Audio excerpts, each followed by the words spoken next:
গনিমতের মাল নিজের মাল মনে করবে।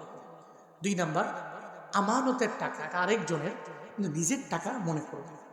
3 নাম্বার, যাকাত জরিমানা মনে করবে। 4 নাম্বার, ব্যক্তিটা তার বউকে বেশি প্রায়োরিটি দিবে। 5 নাম্বার, তার মায়ের অবাধ্য হয়ে যাবে।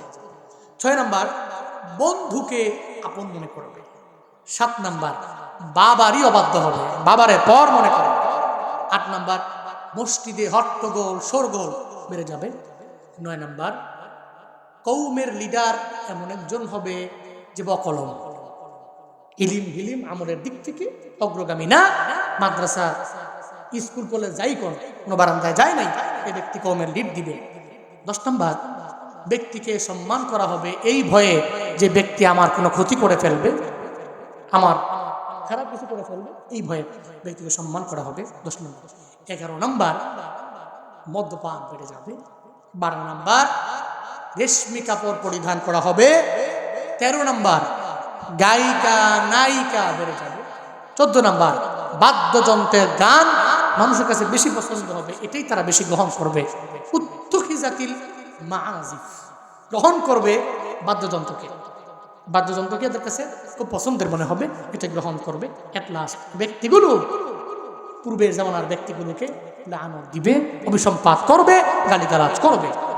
এই 15টা আলামত যদি পাও, রিহান হামরা আও কাসফান ওয়া মাসখা, অগ্নিবায়ুর অপেক্ষা করো, ভূমিধসের অপেক্ষা করো, চেহারা বিকৃত হয়ে যাওয়ার অপেক্ষা করো, বড় বালায় পড়বে, বড় মুসিবতে পড়বে। আল্লাহ পাক রব্বুল আলামিন আমাদের সব ভাইকে, কিয়ামত হবে, ইটস কনফার্ম। এই বিষয়ে আমাদের ঈমান আছে।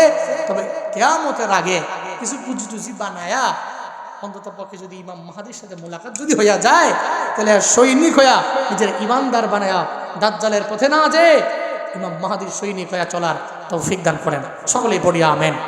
এশার আজান হয় 6:45-এ, 7টায় জামাত, সর্বোচ্চ 7টায় আজান, 7:15-এ জামাত।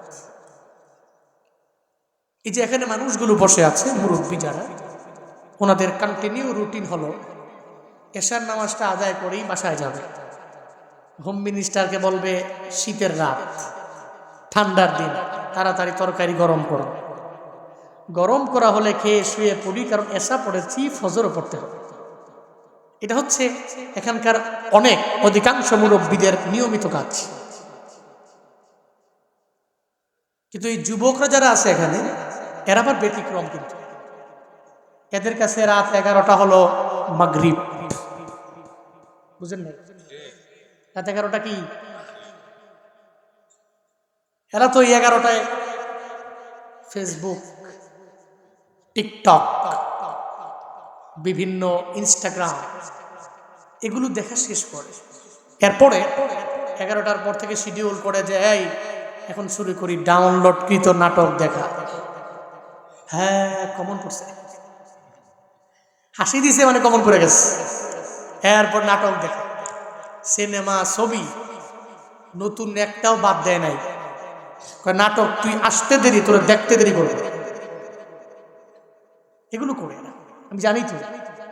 কিন্তু মুরব্বী যারা এশাও পড়ে, ফজর পড়বে নিয়ত করে ঘুমায়, এজন্য আর্লি ঘুমিয়ে পড়ে।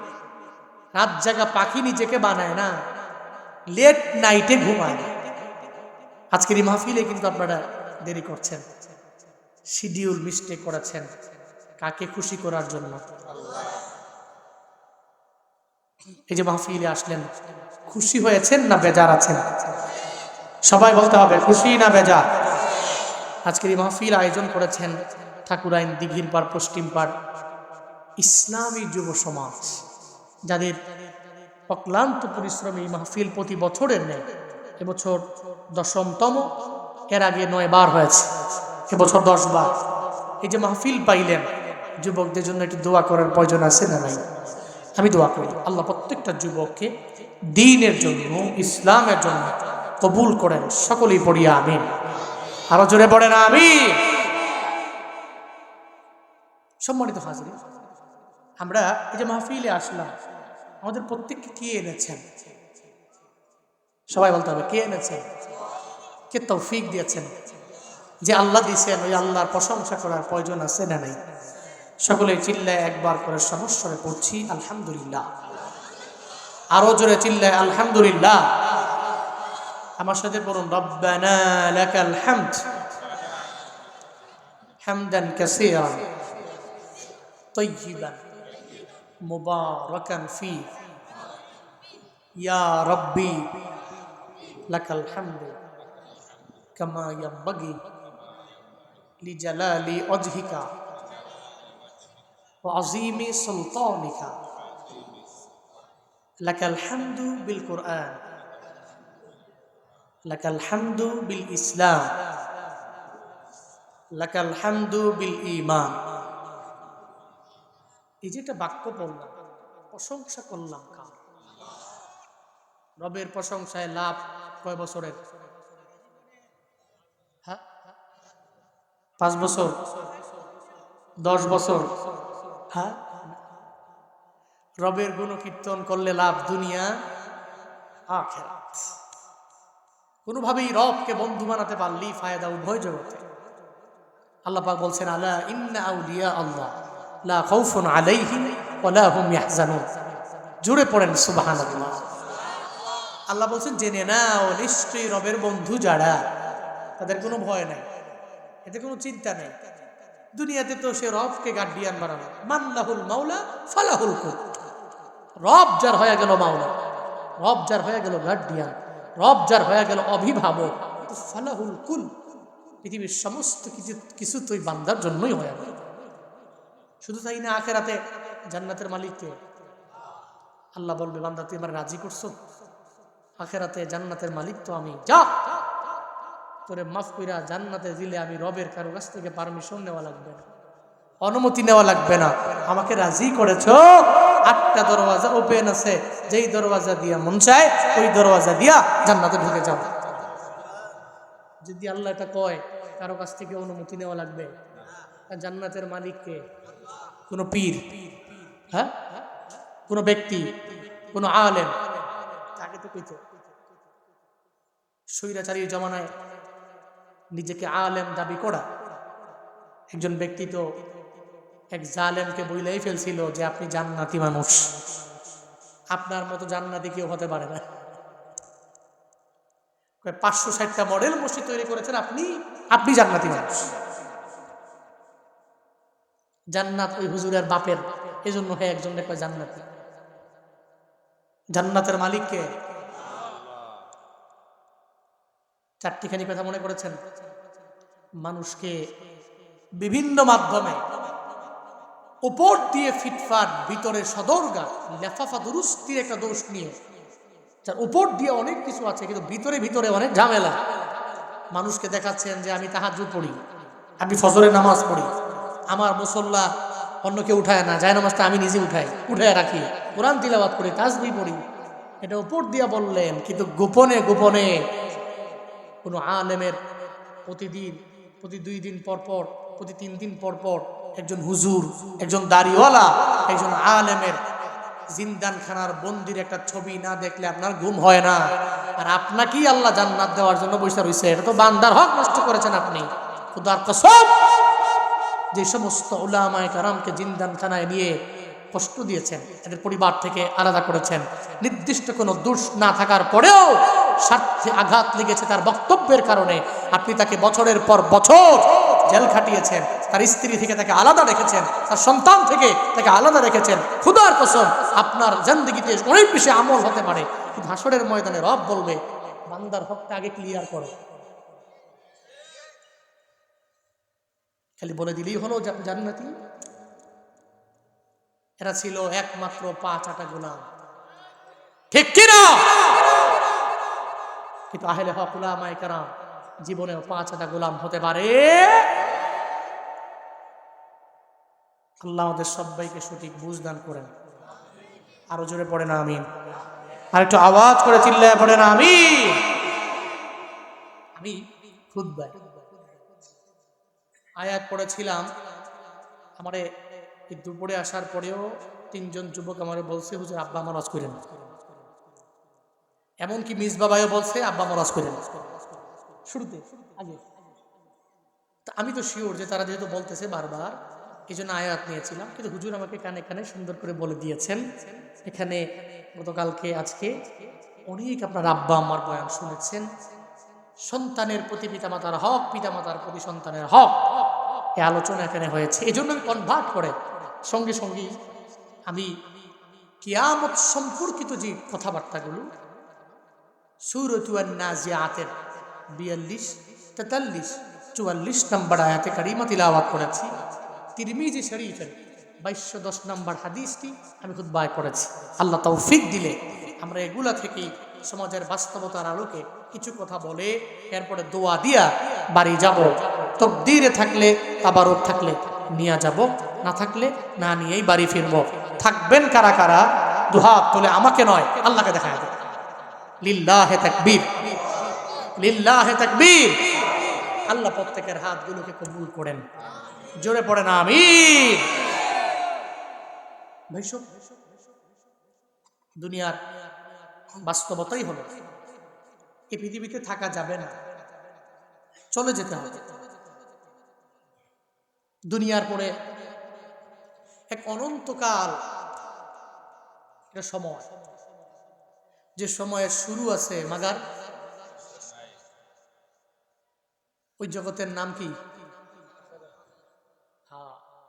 এটাই বাস্তব, ইটস রিয়েলিটি, বাস্তবতা এটাই। আমার মরতে হবে, চলে যেতে হবে। হাসরের ময়দানে দিন কায়েম হবে, রবের বিচারের কাঠগড়ায় দাঁড়াতে হবে। নবীজি ব্যাপারে দাওয়াত দিতে লাগলেন। মায়ান নবী বলতে লাগলেন, আবু জাহাল এই দিন দিন না আরো দিন আছে, এই দিন নিয়ে যাবে সেই দিনের কাছে। এমন মনে করিও না যে দুনিয়ার মধ্যে তোমার শেষ হয়ে গেল, আমার রবের দরবারে দাঁড়ানো লাগবে না। নবী আমার দাওয়াত দিতে লাগলেন।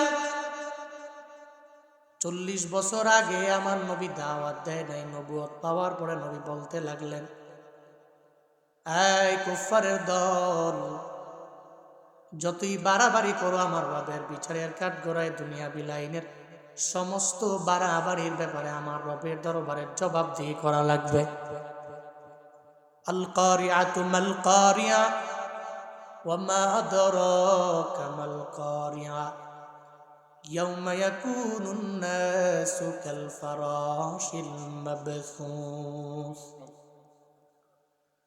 নবী আমার আল্লাহর পক্ষ থেকে আল্লাহ নবীর উপর নাজিল করলেন সূরা জিলজাল।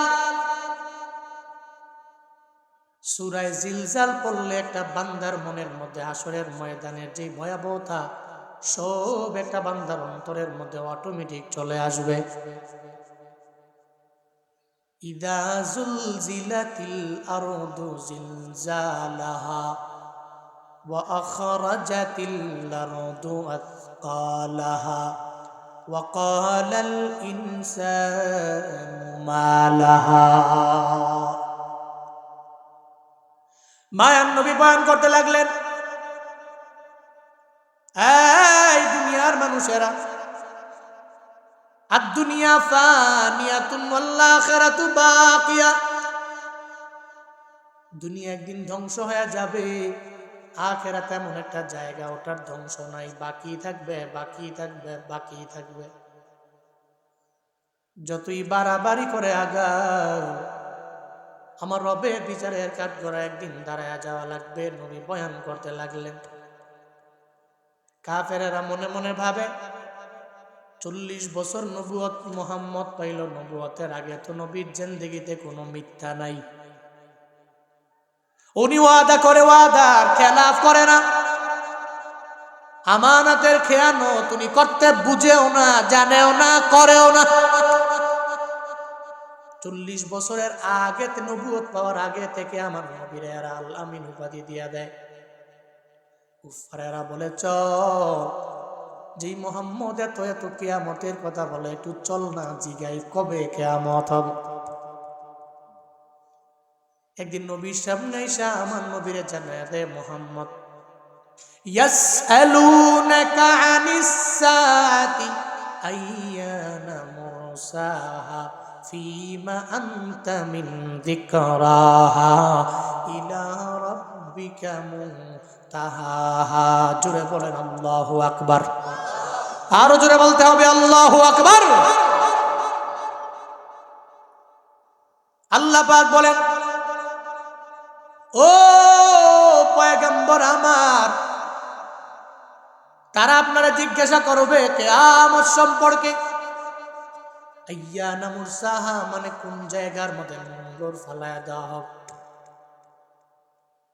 নৌকার বানানেওয়ালা চালানেওয়ালা নৌকা চালাইলো, মাঝি নৌকা চালাইলো, হঠাৎ করে নোংর ফালায়া দেয়, নৌকাটা বন্ধ হয়ে গেল। নোংর আবার উঠায়, এরপরে আবার নৌকা চলে। মুরসার ব্যাখ্যা দিতে যায় মুফাসসিরিনে কেরাম বলেন, দুনিয়াতে নৌকা চালানেওয়ালা একটা মাঝি নোংর ফালায়া দিলে ওই নৌকাকে কেউ টেনে টেনে সামনে নিতে পারে না, কারণ নোংরটা আটকায় রাখে। এবার তারা এসে জিজ্ঞাসা করলো, এই মুহাম্মদ, তোমার আসমানের জমিনের মালিক তো তোমার আল্লাহ, একটু তুমি বলো না নোংর তোমার আল্লাহ কোন সময় ফালায়া দিন, যেই নোংর ফালাইলে দুনিয়ার কেউ লড়াইতে পারবে না। এর মানে দুনিয়া কোন জায়গায় গেলে বন্ধ হয়ে যাবে, স্টপ হয়ে যাবে, এরপরে আর কেউ এটাকে নাড়াতে পারবে না, এরপরে কেউ এটাকে স্টার্ট বলতে পারবে না। ও আল্লাহর বান্দারা, এবার কাফেরেরা আমার মায়ার নবীর দরবারে আইসা বলে, ও মুহাম্মদ তুমি বলো কোন জায়গায় নোংর ফালানো হবে। নোংর তো আল্লাহ ফালাইতে পারে, মানে দুনিয়াটা আল্লাহ বন্ধ করতে পারে। দুনিয়ার কোনো মানুষের এই ব্যাপারে বিন্দুমাত্র পরিমাণ শক্তি নাই। ইসরাফিল দাঁড়ায় আছেন সিংহা নিয়ে। আল্লাহ পাক যেদিন বলবে ইসরাফিল রে একটু সিংহায় ফুৎকার দিয়া দাও, ওদিন জালজালা শুরু হয়ে যাবে, কম্পন শুরু হয়ে যাবে, হাসরের ময়দান কায়েম হয়ে যাবে। আল্লাহ পাক বলেন, নবী আমার, এরা জিজ্ঞাসা করবে আইয়ানা মুরসাহা, কোন সময় নোংর ফালানো হবে। ফিমা আনতা মিন যিকরাহা, এই ব্যাপারে তো বিন্দু মাত্র পরিমাণ জ্ঞানে আমি আল্লাহ আপনাকে বানাই নাই। আপনার তো এই ব্যাপারে কোনো জানাশোনা নাই, আপনার তো এই ব্যাপারে বিন্দু মাত্র পরিমাণ ধারণা নাই। এরপরে 44 নম্বর আয়াতের মধ্যে আল্লাহ পাক বলেন, ইলা রাব্বিকা মুনতাহা, এই ব্যাপারে একজন জানে, বানিয়াচঙের মুসলমান চিল্লা বলো তার না। আল্লাহ পাক বলেন, নবী আপনি জানেন না হাসরের ময়দান কোন দিন কায়েম হবে, এই ব্যাপারে আমি জ্ঞানী বানাই নাই আপনারে, এই ব্যাপারে জ্ঞান দেই নাই, বরং আমি আল্লাহ জানি কোন সময় কিয়ামত হয়ে যাবে। তেলে এর মানে বুঝা গেল, মাঝে মাঝে ইউটিউবের মধ্যে বড় একটা রুমাল লাগায়া সুন্দর করে মেকআপ কইরা সাজুগুজু কইরা যারা ইউটিউবের মধ্যে ভিডিও বানায় সাইরা বলে 30 সালে কিয়ামত, 35 সালে কিয়ামত হয়ে যাবে, 40 সালে কিয়ামত হয়ে যাবে। যেই জায়গায় নবী বলে আমি জানি না, আমার ওই ব্যাপারে আল্লাহ আমারে জ্ঞান দেয় নাই। হাদিসে জিবরাইল যে নবীর সামনে এসে বললেন, জিজ্ঞাসা করলেন মাতা সাআ, কোন সময় কিয়ামত হবে। ওই প্রশ্নকারী আমার চাইতে অধিক জানে, প্রশ্নকারী আমার চাইতে ভালো জানে। যেই জায়গায় নবী বলে এই ব্যাপারে বিন্দু মাত্র পরিমাণ আমার জানা নাই, ওই জায়গায় বর্তমান জামানার কোনো আলেম নামধারী ইউটিউবে যদি বলে 30 সালে কিয়ামত, 35 সালে কিয়ামত হয়ে যাবে, যদি কনফার্মেশন দেয়, তাহলে ওর মতো ভণ্ড প্রতারক কেউ হতে পারে না, ঠিক কিনা? কনফার্ম দেওয়া যাবে না, কারণ কিয়ামত কোন সময় কায়েম হবে কেউ জানে না। কে জানে? তবে একদিন হবে, এই ব্যাপারে ঈমান আছে না নাই? আছে না নাই? হবে কি হবে না? যেদিন হবে পৃথিবীর কোন শক্তিধর কোম্পানির মালিকরা এটাকে স্টপ করে রাখতে পারবে? থামায় রাখতে পারবে? আল্লাহ যদি কয় বন্ধ, পৃথিবীর কোন ব্যক্তি চালু করতে পারবে? আল্লাহ যদি কয় চালু, পৃথিবীর কোন ব্যক্তি বন্ধ করতে পারবে? আছে ক্ষমতা, আছে পাওয়ার, সে পাওয়ার পৃথিবীর কোন ব্যক্তির নাই, আল্লাহ পাকের আছে। এজন্য ঈমান রাখতে হবে কিয়ামত হবে। এই চিন্তা যদি কারো অন্তরে থাকে, দেখবেন সব শেষ, সব ধুলাই মিশে গেছে।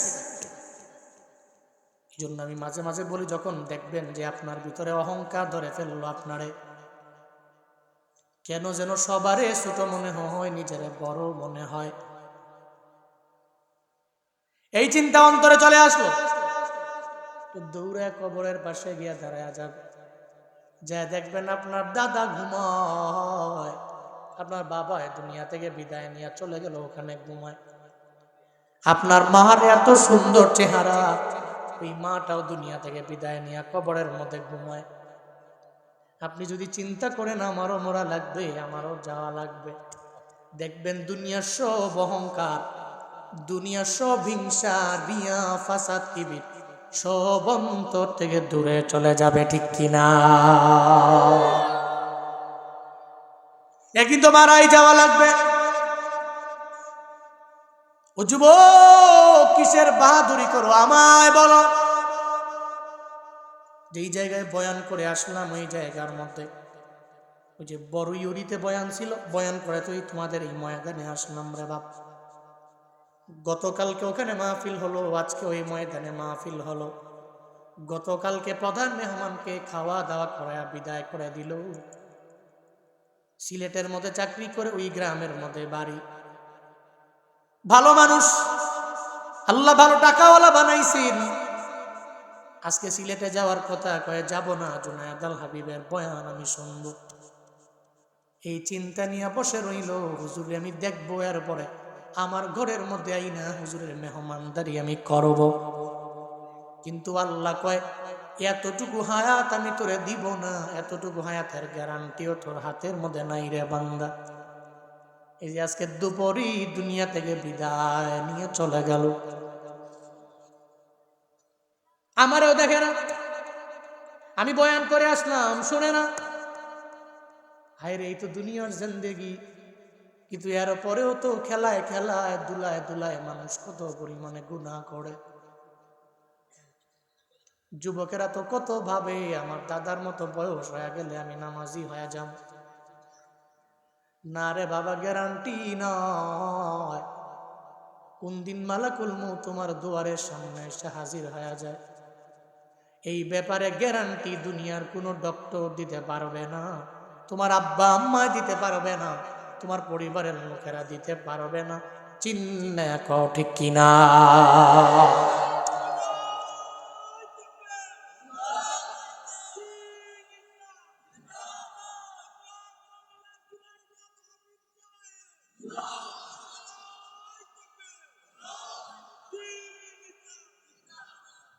জিন্দেগি তো যায় রে ফাঁকি দিয়া রে সোনার জিন্দেগি তো যায় ফাঁকি দিয়া, জিন্দেগি তোর যায় রে ফাঁকি দিয়া রে সোনার জিন্দেগি তো যায় ফাঁকি দিয়া। ও আদম রে,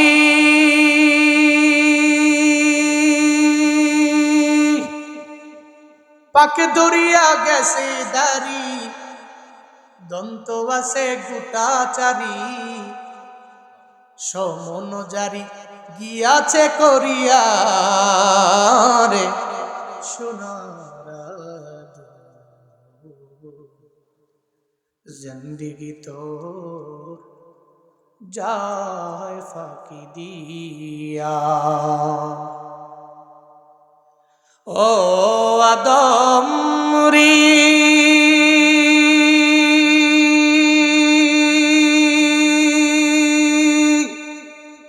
কামিনী রই কুলেতে কাল ঘুমেতে রইলি তুই, সারা নিশি কাটাইলি তুই ঘুমাইয়া ঘুমাইয়া রে সোনার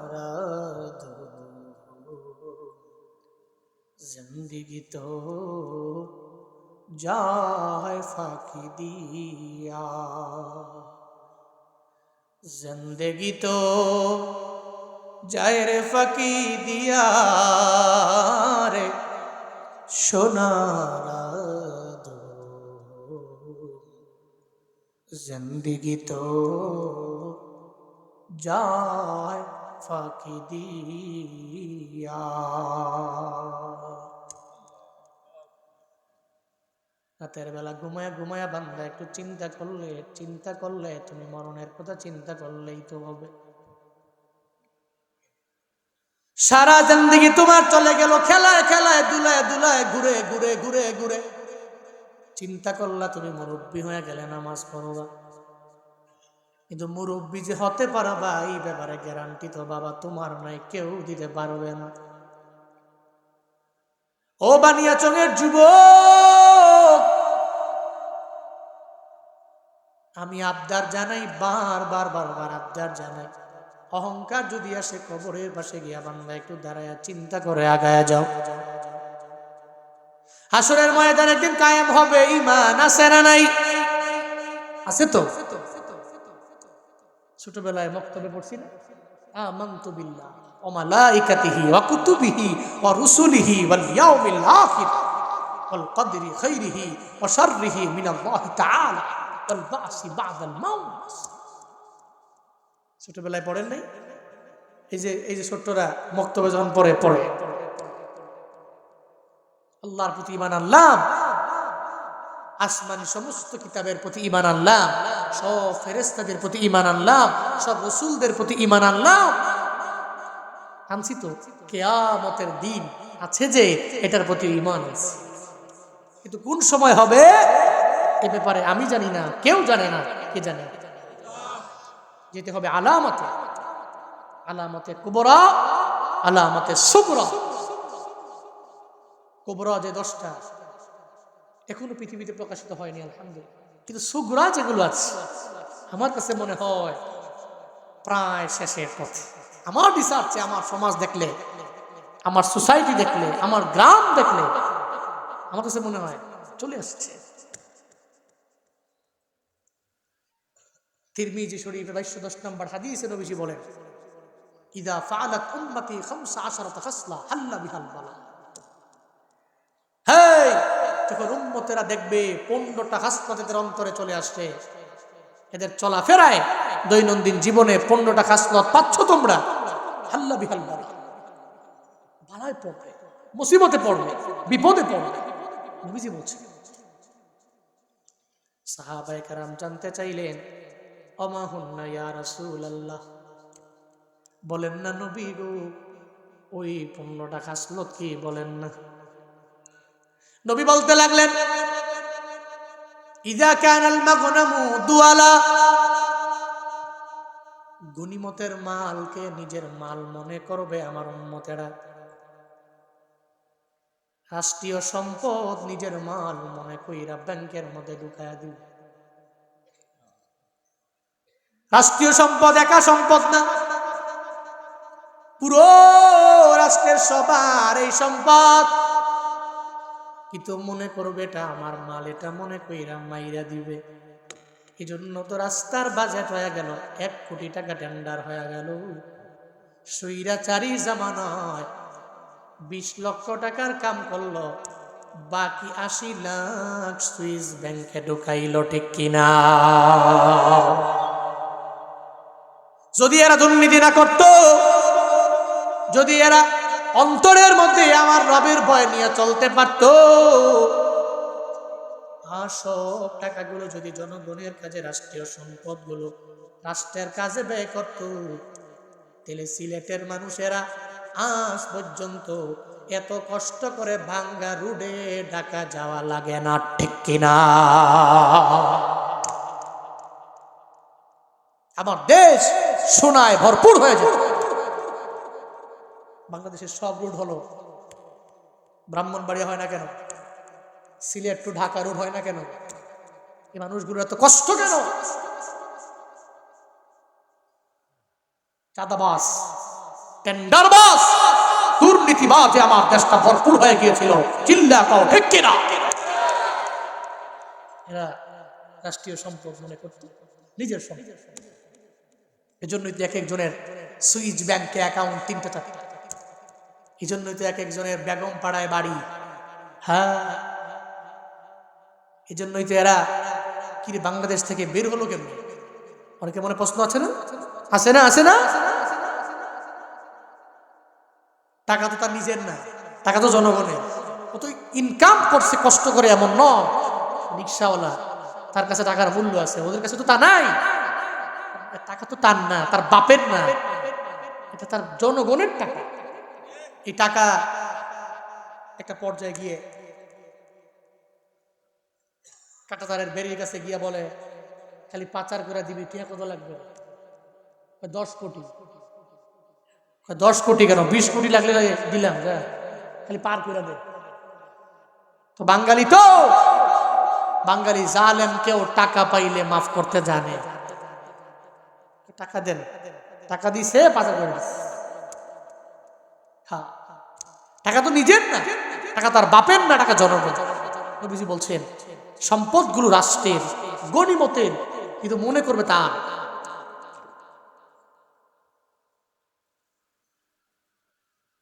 2 নাম্বার নবীজি বলেন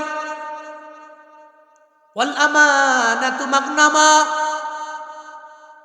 আমানতের টাকা আর একজনের টাকা মনে করবে নিজের টাকা, এটা মনে কইরা মাইরা দিবে। এই নবীর উম্মত, যদি নবীর খাঁটি উম্মত হতে চাও, জীবনে কোনোদিন আমানতের খেয়ানত করবা না। যদি মনে করো নবীর অনুসারী হব না, আবু জাহালের অনুসারী হব, তাইলে আমানতের টাকা মাইরা দিতে পারো। কারণ আবু জাহাল আমানতদার না, আমার নবী যে আমানতদার, এই ব্যাপারে সার্টিফিকেট দিয়েছেন তিনি কে? আবু জাহাল এতিমদের দেখতে পারতো না। সূরাতুল মাউনের শানে নুজুল খুলো, ওই জায়গার মধ্যে সূরাতুল মাউনের শানে নুজুলের মধ্যে বলা আছে। অবতরণের প্রেক্ষাপট কি, আল্লাহ পাক আমার নবীরে কেন বললেন আরাআইতাল্লাযী ইউকাযযিবু বিদ্দীন ফাযালিকাল্লাযী ইয়াদউল ইয়াতীম। আল্লাহ পাক কেন বললেন? আপনি কি দেখেছেন যারা আখিরাতের দিনকে মিথ্যা মনে করে, এরা জীবনেও কোনোদিন এতিমদের খাবার দেয় না, এতিমদের এরা ধমক দিয়া তাড়াইয়া দিতে পারে। আবু জাহাল তো মক্কার বড় পাওয়ারফুল লিডার, বড় নেতা হওয়ার কারণে সমস্ত এতিমদেরকে তার তত্ত্বাবধানে রাইখা বড় করে। হ্যাঁ, ব্যক্তিটা ফলো করবে তার বউরে, তার মারেই ভুলে যায়। যেই মা বাবার বয়ান কইরা গেছে হুজুররা, 24 বছর 25 বছর পর্যন্ত মায়ের আদর ছাড়া চলতে পারে না। মারে ডেইলি 10 বার ডাক দেয়, 10 বার ফোন দেয়। হঠাৎ করে যুবকের ঘরের মধ্যে এমন একটা রমণী চলে আসলো রে বাপ। ওই মহিলাটা আসার পরে কেন যেন বারবার দিনে রাতে মিলে কান পড়া দেয়। এজন্য যুবকে আগের মতো আর মায়ের মা বলে ডাক দেয় না। এমন কপাল পোড়া যুবক আছে না? না,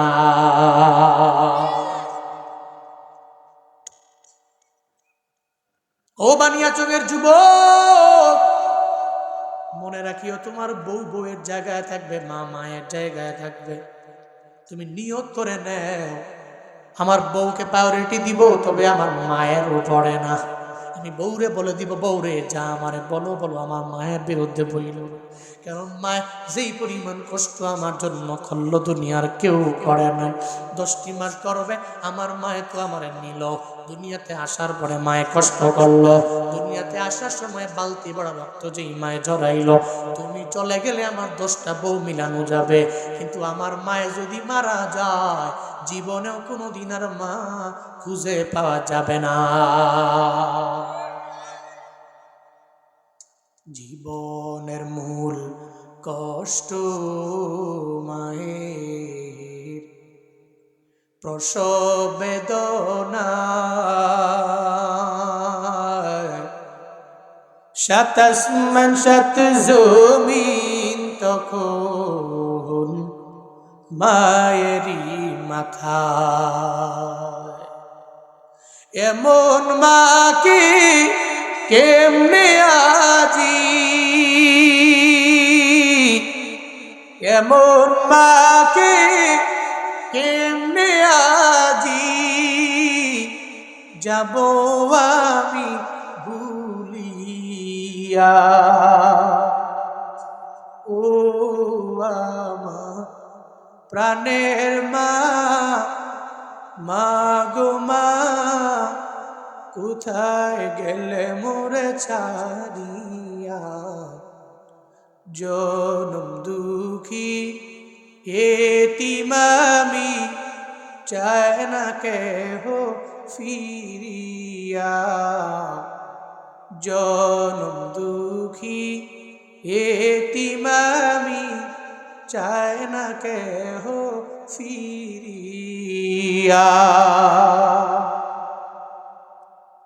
আমি যখন ছিলাম আমার মায়েরই উদরে,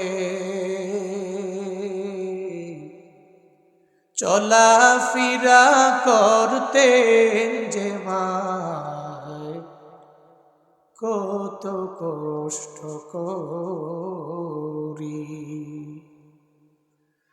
আমার সুন্দর মুখ দেখে মায়ের, আমার সুন্দর মুখ দেখে মায়ের, ব্যথা যায় দে হাসায়া। ও আমার প্রাণের মা, মা গো মা, কোথায় গেলে মোরে ছাড়িয়া। জনম দুঃখী এতিম আমি, চায় না কেহ ফিরিয়া। জনম দুঃখী এতিম আমি, চায় না কেহ ফিরিয়া। জনম দুঃখী এতিম আমি, চায় না কেহ ফিরিয়া।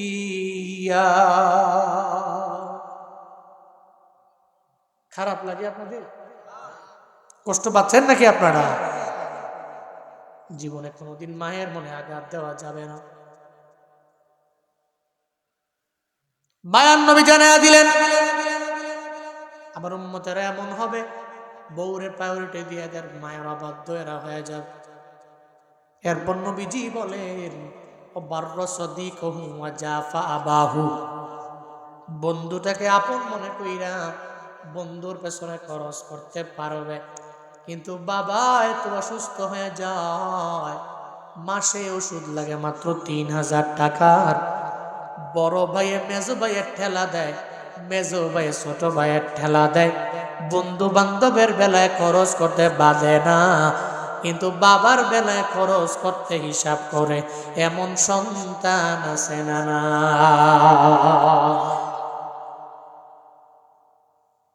বন্ধু বান্ধবরে প্রায়োরিটি দেয়, বন্ধু বান্ধবরে আপন মনে করে। চল বন্ধু ঘুরে আসি। কই?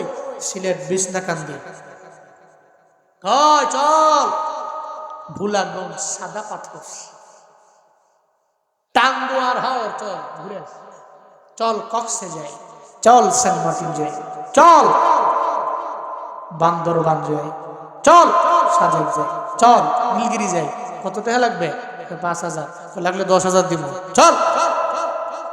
বাবার ওষুধ কেনার টাকা লাগে মাসে ২,০০০, এটা দিতে গেলে কয় কামাই নাই। আবার ওই সমস্ত সন্তানরা বাবা মারা যাওয়ার পরে বাবার নামে ৩ দিনা, ৭ দিনা, ১০ দিনা, ১৪ দিনা, ৪০ দিনা জিয়াফত লক্ষ লক্ষ টাকা খরচ করে, কিন্তু মৃত্যুর আগে বাবার বিন্দু মাত্র পরিমাণ খবর নেয় না। এমন নজির, এমন প্রমাণ আমার সোসাইটিতে আছে না? এটা করা যাবে? তুমি বলছেন আমার উম্মতরা এটা করবে, কিন্তু আমরা করব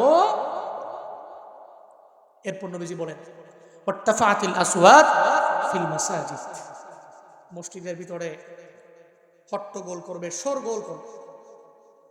মসজিদে ঝগড়া আছে না নাই? হ্যাঁ, ঝগড়া আছে না নাই? মসজিদ রবের ঘর, ওখানে ঝগড়া করে। আমি এমন কিছু এলাকার মসজিদ দেখেছি, জুমার দিন, প্রতি জুমার দিনেই মসজিদে ঝগড়া।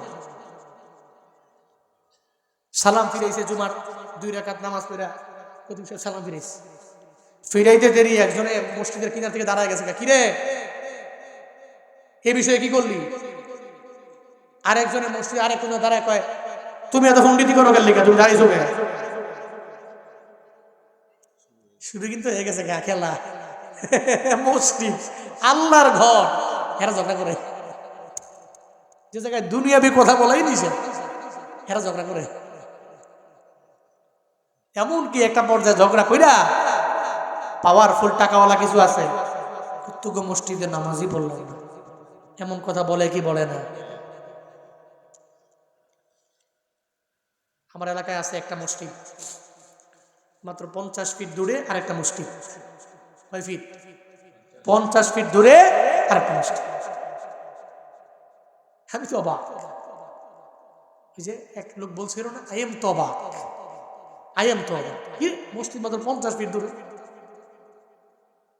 মাঝে মাঝে ওখানে যদি খুতবা দেয়, ফাসকুরুনি আযকুরুকুম, ওই হুজুরে কইতাছে এই মসজিদে একজনের লাভ দেখে রেখেছে। 50 ফিট তো সব শোনা যায়, তো সাউন্ড বক্স। আবার এক একজনে কি হেতাগো মসজিদ সাউন্ড বক্সটা কিরম? 4000, পাঙ্গোড়া 6000। হেরা যখন শুনছে যে হ্যাঁ 6000 আনছে, হ্যাঁ গেছে 10,000। নামাজ পড়ে এখন, নামাজ আল্লাহ নেওয়ার লেগে বই দিছে, খালি তুই নামাজ পড়বি আর খালি কবুল হয়ে যাবে। মসজিদ নিয়ে প্রতিযোগিতা করে, কম্পিটিশন করে। মাসাজিদুহুম আমিরা ওয়া হিয়া খারাবুম মিনাল হুদা। নবীজি বলে গেছেন আমার উম্মতের মাঝে এমন একটা সময় আসবে, আমার উম্মতেরা এদের মসজিদগুলোকে সৌন্দর্য করবে, প্রাচুর্যময় করবে, নয়নাভিরাম দৃশ্য এদের মসজিদের ভিতরে হবে। ওয়া হিয়া খারাবুম মিনাল হুদা, কিন্তু মসজিদটা হিদায়াত থেকে শূন্য হবে, মুসল্লি খুঁজে পাওয়া যাবে না। ওই সময়টা বর্তমানে আসছে কি আসে নাই? মসজিদ বড় সুন্দর, বড় দামি, কিন্তু মসজিদে মুসল্লি নাই, ফজরে নাই, জোহরে নাই, আসরে নাই, মাগরিবের টুকিটাকি পাওয়া গেলেও ওই লোকের আশাও দেখা যায়। মসজিদ চলছে, এত ওয়াজ, এত মাহফিল, এত এত কোরআনের আলোচনা, এত হাদিসের আলোচনা, এত কিছু, ইউটিউবে বয়ান, ফেসবুকে বয়ান, টিকটকে পর্যন্ত বয়ান, রিলসে বয়ান, জেনে যায় খালি বয়ান, ওই ওয়াজ মাহফিল খালি। এক একটা গ্রামে মাহফিল হয় 10টা, 15টা, 20টা, 30টা, 40টা। এরপরেও ফজরে মুসল্লি 3 জন। ওদিন একটা ওয়াজে গেছি, হুজুর ওয়াজ যাই করেন করেন খালি, কি ও রাগ হইছেন কেন? হ্যাপিস থেকে আমার কয় লাভ নাই। কে রে? লাভ নাই কে রে? ওই দিন শেষে ফজরে মুসল্লি আমগো ইমামে আর আমি। গত বছর ওয়াজ করে গেছে হুজুরে, ও দিনে ফজর নামাজ পড়ছি আমি আর ইমাম সাহেব, আর কেউ আইছে না। মাহফিল দামি না ফজর দামি? একটু বলতে হবে, ভাব। মাহফিল দামি না ফজর দামি? মাহফিল আগে না ফজর আগে? তাহলে মাহফিলও শুনবেন, ফজরও পড়বেন। রাজি আছেন তো ইনশাআল্লাহ? রাজি আছেন তো ইনশাআল্লাহ? আল্লাহ তৌফিক দান করেন। এরপর নবীজি বলছেন ওকানা যাইমুল কওম আরজাল, কওমের লিড দিবে এমন ব্যক্তি মাদ্রাসার বারান্দার জীবনে যায় নাই, স্কুলের বারান্দায় আরো আগেই যায়, নিজের নাম নিজে লিখতে পারে না। এই ব্যক্তি সমাজে লিড দিচ্ছে, সে আলেমকে গুরুত্ব দেয়, পাত্তা দেয়। আমি বেশি বুঝি, হুজুর কি বুঝে? নবীজি বলছে আমার উম্মতের এমন একটা সময় আসবে, কওমের লিড দিবে বকলম, ইলিম হিলিম আমলহীন ব্যক্তি। এরপর নবীজি বলছেন উকরিমার রুজুল মাখাফাতা শার, ব্যক্তিকে সম্মান করা হবে তার অনিষ্টতা থেকে বাঁচার লক্ষ্যে, বাঁচার জন্যে, এই উদ্দেশ্য থেকে সম্মান করা হবে। গত 1 বছর আগে যেমন ছিল না, সভাপতির নাম যদি, এমপির নাম যদি না দেওয়া হইতো, তেলে মাহফিলের পারমিশন মিলে না, অনুমতি মিলে না। সারা বাংলাদেশে হলেও সিলেট এবার হবিগঞ্জ আমার কাছে একটু অন্যরকমই লাগে। আমি যতগুলা প্রোগ্রাম এই বয়সে সিলেট এবং হবিগঞ্জের মধ্যে করলাম, একটা মাহফিলের মধ্যেও সভাপতির নামটা একটা গাইরে আলেম আমি পাই নাই। আল্লাহ কিয়ামত পর্যন্ত সিলেট হবিগঞ্জের মানুষদেরকে এভাবেই ওয়াজ মাহফিল করার তৌফিক দান করেন, পড়েন আমি পাই নাই। এটা আপনাদের সুনাম আছে, এই সুনাম আমি বাংলাদেশে পড়ি। সিলেট এবং হবিগঞ্জ এই সমস্ত জেলায় মৌলভীবাজার আছে টুকিটাকি, ওখানে উল্টাপাল্টা কিছু আছে, কিন্তু সিলেট এবং হবিগঞ্জের ভিতরে আমি আমার লাইফে আমার যে মাহফিলগুলো আমি করেছি, আমি যা দেখেছি, সভাপতির নাম একজন ভালো মানুষের নাম, একজন আলিমের নাম, মাদ্রাসার একজন মুহাদ্দিসের নাম, একজন মাদ্রাসার মুহতামিমের নাম। এটা আমি সারা বাংলাদেশে গর্ব করি। ভালো রাজনৈতিক মঞ্চ নয়, এই মঞ্চ বরকতপূর্ণ মুবারক এটা মাজলিস। এই মাজলিসে সভাপতি বসে থাকবে যার গালে দাঁড়িয়ে নেই, হে মাদ্রাসার বারান্দায় জীবনও যায় না। হে যদি আয়া মাইক লইয়া খালি ইয়াসিন বল কোরআন এল হাকিম, এমন মাঝে মাঝে এমন ভাব কিছু নেই, ডানে বামে দাঁড়ায়া মনে হয় সবচেয়ে বড় আলেম। এরকম আছে না নাই? উল্টাপাল্টা না বুঝা কয় আমার নেত্রীর বিরুদ্ধে কয়, বুঝে না কেউ শুন আমার নেত্রীর বিরুদ্ধে কয়। আল্লাহ হেদায়েত দান করেন। আরো জোরে পড়ে না আমিন। ব্যক্তির নাম না দেওয়া হলে ব্যক্তি মাহফিলের পারমিশন দিবে না, এই ভয়ে ব্যক্তিকে সম্মান করা হবে। অনেক রাত হয়ে যাচ্ছে বাপ, আমি সংক্ষিপ্ত করে গুছিয়ে নিয়ে আসছি। কষ্ট পাচ্ছেন আপনারা, রাগ করতেছেন আপনারা? আমি শেষ করে ফেলছি। উকরিমার শেষ করে নাই। উকরিমার রজুল মাখাফাতা শার, ব্যক্তিকে সম্মান করা হবে তার অনিষ্টতা থেকে বাঁচার জন্য। এরপরে নবীজি বলছেন অশুরিবাতিল খুমুর, মদ বেড়ে যাবে। কি বেড়ে যাবে? মদ্যপান বেড়ে যাবে। এই জন্য মদ খায় এমন ভাবে টাল হয়ে যায় যে বাড়ির মধ্যে গিয়া বিবিরে কয় মা, মা রে কয় বউ। কারণ মদ খাইলে তো মাথা খারাপ, মেন্টাল। এক গাঞ্জা করে জিজ্ঞেস করলাম একদিন, কিরে গাঞ্জা খাইয়া লাভটা কি বাস? হুজুর লাভটা কি আপনারা বলি। লাভটা হলো আমি গাঁজা খাইলে এই যে গাড়ির ভিতরে আপনি বইয়া আমার প্রশ্ন করছেন, আমার কাছে মনে হয় এই গাড়িটা আমার, আমনের না। গাঁজা খাইলে মনে হয় আমনের যে গাড়িটা বয়ে রয়েছেন এটা আমি মালিক, আমনে আমার কর্মচারী, আমনে বয়ে রয়েছেন গাড়িটা আমারও। এই যে 10 তলা বিল্ডিং দেখতেছেন না, এই বিল্ডিংটা আমার মনে হয়, মানে দুনিয়ার সব খালি আমারই মনে হয়। এই জন্য ফিল পাই, এই জন্য ফিল পাইয়া আঞ্জা দিয়া ধইরা গাঞ্জা খাই। হালাল না হারাম? হালাল না হারাম? দুই বন্ধু, হাসির কিস্সা কই একটা, দুই বন্ধু মদ খায়া টাল হয়েছে। টাল হইয়া গুলিস্তানের রোডে গেছে, গিয়ে এক বন্ধু আরেক বন্ধুরে কয়, বন্ধু গুলিস্তানের 10 তলা বিল্ডিং কিন্তু রাস্তার মাঝে কেমনে? এক মতখুর জিগায় আরেক মতখুর, হে মতখুর কয়, হ বন্ধু ঠিকই তো কইছো, 10 তলা বিল্ডিং রাস্তার পাশের বিল্ডিং মাঝে কেমনে? তো কি করবো? চল দুইজনে ধাক্কায়া সোজা করে দিই। চল তেলে দুই মতখুর 10 তলা বিল্ডিং ঢাকাই দিচ্ছে। 5 মিনিট ঢাকায়া শরীরে ঘাম চলে আসছে। বিল্ডিং ধাক্কানো, বিল্ডিং ঠেলা ঠেলি করা, এটা তো বড় গুরুত্বপূর্ণ বড় কাজ। আরে সুবহানাল্লাহ, ক্রেনে পারে না, হ্যাঁ ধাক্কা। এক পর্যায়ে 5 মিনিট ঢাকায় এক বন্ধু ঘাম দিয়ে লাইছে, কি করবি? কাপড় সাপড়ি খুঁজে গেল, এরপর ঢাকাই যদি না ডাকাই কালকে তো বাসগুলা এসে অ্যাক্সিডেন্ট করবে, সোজা কর। কাপড় চোপড় হইলা রাস্তার মাঝে রাখছে, বেলিং খারদাস গুলিস্তানের চোরে কাপড় দিয়ে গেলাইছে। গুলিস্তানের চোর তো হলো ছেত্রা চোর। এই চোরের কথা হইলো 2 টিয়া পাইলে কে দেয়, বুঝলেন না? গুলিস্তানের চোর থেকে সাবধান, কিন্তু কোনদিন গুলিস্তানে গেলে খুব সাবধান, পকেট মার থেকে, চোর থেকে সাবধান, ওখানে খুব সেফ থাকা লাগে। গুলিস্তানের চোরে কয় কাপড়টি পাইছি, নিলে কালকে মোটামুটি দাঁড়ায় বেচালাম, 50 টাকা পাইলে লাভ তো নিজের নিচে গা, চুরি করে নিচে গা হেরাল খেলতাস। ঠেলার পরে কত না ঠেল, বোঝেন না? আধা ঘন্টা 40 মিনিট 50 মিনিট ঠেললা হয়রান হয়ে গেছে, আর ঠেলতে পারে না। বন্ধু বাদ দে, কে সুতো তো হয় নাই, না বন্ধু ঠেলতে ঠেলতে আমরা মনে হয় গুলিস্তান থেকে সাইনবোর্ড পর্যন্ত লয়ে বলছি। কেন বুঝলি? কয় দেখ আমরা যে কাপড় চোপড় রাখছিলাম ঠেললে এত দূর আনছি যে কাপড়টি দেখাই যায়।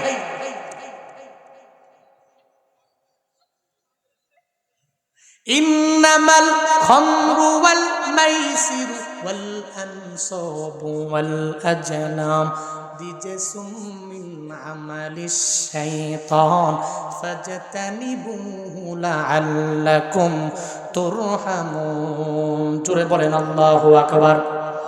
আল্লাহ পাক বলেন ইন্নামাল খামর, মদ, ওয়াল মাইসির এবং জুয়া, ওয়াল আনসাব এবং প্রতিমা, ওয়াল আজলাম এবং লটারি, রিজসুম মিন আমালিশ শাইতান, এটা জীবনেও কোনোদিন আমার মুমিন বান্দার কাজ হতে পারে না, এটা শয়তানের কাজ। ঘোষণা জুনায়েদ আল হাবিবের না, চিল্লা বলো ঘোষণা কার? আল্লাহ পাক মদকে হারাম করেছেন 4 আয়াতের মাধ্যমে, ধৈর্য হারাম করেন নাই। 4 আয়াতের মাধ্যমে আল্লাহ বলেছেন শয়তানের কাজ, এটা করা যাবে না। আমার কোন মুমিন বান্দা জীবনেও কোনোদিন মদ্যপান করতে পারে না, কারণ মদ্যপান করলে তো মানুষ উলট পালট কথা বলে, মানুষ উল্টা পাল্টা কথা বলে, তাহলে মদ্যপান করা যাবে না। এরপরে নবী বলেন অদু বিশাল হারির, আমার উম্মতের রেশমি কাপড় বেশি পরিধান করবে।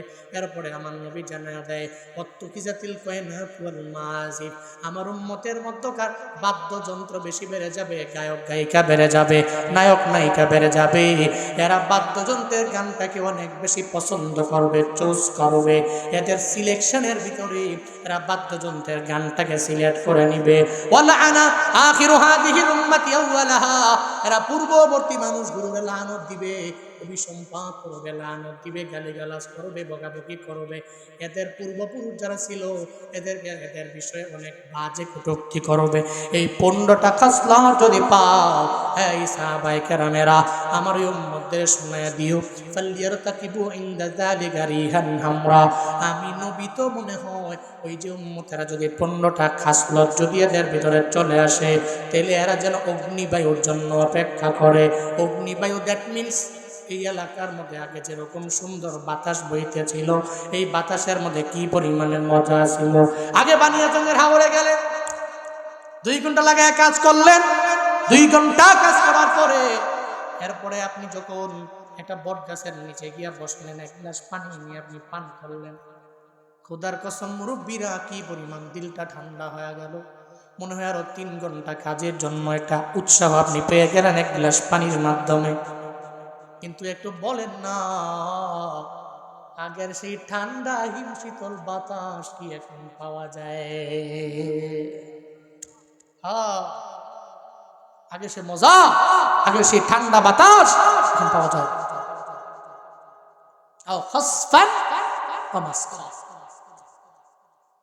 নবীজি বলছেন ভূমিধস হবে, ভূমিধস হবে, ভূমিধস বেড়ে যাবে।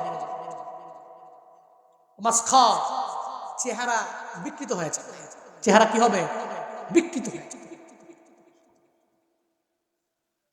হ্যাঁ, এই 3টা বালার অপেক্ষা করো, মুসিবতের অপেক্ষা করো। যদি 15টা খাসলত উম্মতের ভিতরে ঢুকে যায়, তাহলে কিয়ামত হবে, হবে 100% শিওর হবে। এই আলামতগুলো যেগুলো জান না, এটা আমাদের সমাজে চলছে, অনবরত চলছে। যে ব্যক্তি এই জিনিসগুলো থেকে নিজেকে বাঁচায় রাখতে পারবে, রক্ষা করতে পারবে, ওই ব্যক্তি তো দামি, ওই ব্যক্তি তো সম্মানী, ওই ব্যক্তি তো ইমাম মাহাদির সৈনিক হবে। চিল্লা এখন ঠিক কিনা? নিজেরা তৈরি করেন, কিয়ামত আসবে, অচিরেই হবে। যদি নবী বইলা গেছেন আরো ১,৫০০ বছর আগে, আমি আর কিয়ামত এর দুইজনে এভাবে আইস, পাশাপাশি দুই আঙ্গুল, অনেক বেশি দূরত্ব এমন নয় যে কিয়ামত আর আমি নবী এভাবে দুনিয়াতে আসছি, নাজিল হয়েছে। এর মানে চলে গেছে ১,৫০০ বছর, অনেক বেশি টাইম আছে এমনটা নয়। বা নিজের জীবনটা একটু গুছান, একটু আমল করেন, একটু নামাজি হন, রোজাদার হন, আমলওয়ালা হন। আল্লাহ আমাদের সবাইকে কবুল করেন। জোরে পড়ে না আমি। 15টা আলাম আবার বলি, একটু গুনেন। 1 নম্বর, গনিমতের মাল নিজের মাল মনে করবে। 2 নম্বর, আমানতের টাকা আরেকজনের, কিন্তু নিজের টাকা মনে করবে। 3 নম্বর, জাকাত জরিমানা মনে করবে। 4 নম্বর, ব্যক্তিটা তার বউকে বেশি প্রায়োরিটি দিবে। 5 নম্বর, তার মায়ের অবাধ্য হয়ে যাবে। 6 নম্বর, বন্ধুকে আপন মনে করবে। 7 নম্বর, বাবারই অবাধ্য হবে, বাবারে পর মনে করবে। 8 নম্বর, মসজিদে হট্টগোল শোরগোল বেড়ে যাবে। 9 নম্বর, কৌমের লিডার এমন একজন হবে যে বকলম, ইলিম হিলিম আমলের দিক থেকে অগ্রগামী না, মাদ্রাসা স্কুল কলেজ যাই কোনো বারান্দায় যায় নাই, এ ব্যক্তি কৌমের লিড দিবে। 10 নম্বর, ব্যক্তিকে সম্মান করা হবে এই ভয়ে যে ব্যক্তি আমার কোনো ক্ষতি করে ফেলবে, আমার খারাপ কিছু করে ফেলবে, এই ভয়ে ব্যক্তিকে সম্মান করা হবে। 10 নম্বর। 11 নম্বর, মদ্যপান বেড়ে যাবে। 12 নম্বর, রেশমি কাপড় পরিধান করা হবে। 13 নম্বর, গায়িকা নায়িকা বেড়ে যাবে। 14 নম্বর, বাদ্যযন্ত্রের গান মানুষের কাছে বেশি পছন্দ হবে, এটাই তারা বেশি গ্রহণ করবে। উত্তখিজাতিল মাআজিফ, গ্রহণ করবে বাদ্যযন্ত্রকে, বাদ্যযন্ত্রকে এদের কাছে খুব পছন্দের মনে হবে, এটা গ্রহণ করবে। এট লাস্ট ব্যক্তিগুলো পূর্বের জামানার ব্যক্তিগুলোকে লানত দিবে, অভিসম্পাত করবে, গালিগালাজ করবে। এই 15টা আলামত যদি পাও, রিহান হামরা আও কাসফান ওয়া মাসখা, অগ্নিবায়ুর অপেক্ষা করো, ভূমিধসের অপেক্ষা করো, চেহারা বিকৃত হয়ে যাওয়া অপেক্ষা করো, বড় বালায় পড়বে, বড় মুসিবতে পড়বে। আল্লাহ পাক রব্বুল আলামিন আমাদের সবাইকে, কিয়ামত হবে, ইটস কনফার্ম, এই বিষয়ে আমাদের ঈমান আছে। তবে কিয়ামতের আগে কিছু পুঁজি টুজি বানায়া অন্তত পক্ষে যদি ইমাম মাহাদির সাথে মোলাকাত যদি হইয়া যায়, তাহলে সৈনিক হইয়া নিজের ইমানদার বানায়া দাজ্জালের পথে না যে ইমাম মাহাদির সৈনিক হইয়া চলার তৌফিক দান করেন। সকলেই পড়ি আমিন। আরো জোরে পড়েন আমিন। আল্লাহ ইমান নিয়ে প্রত্যেককে কবরে যাওয়ার তৌফিক দান করেন।